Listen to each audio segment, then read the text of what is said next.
எல்லாம் விவசாயிகள் தொடர்ந்து மழை பெய்யுதுன்னா விவசாயம் பாதிக்காமல் இருந்தால் ஆனால் என்ன இயற்கை நம்ம ஒன்றும் பண்ண முடியாது. ஆனால் அதுக்கான வேண்டுதல் எங்கள் மனசில் இருக்குது. எல்லாரும் நல்லா இருக்கணும்.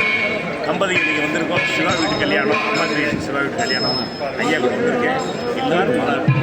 தஞ்சாவூர் என் ஊர், எப்பவுமே தஞ்சாவூர் செழிப்பாக இருக்குங்கிறது தான் என்னோட. இப்படி மழை பாதிக்கிறது. மழை நம்ம சீசன் டைமு ஒன்றும் பண்ண முடியாது. அப்படி பாதிச்சுன்னா டெஃபினட்டாக அரசாங்கம் எல்லாம் பண்ணுவாங்கன்னு நான் நினைக்கிறேன். சார், விளைச்சல் அதிகமாக இருக்குது. நெல் கொள்முதல் பண்ணலன்னு சொல்லி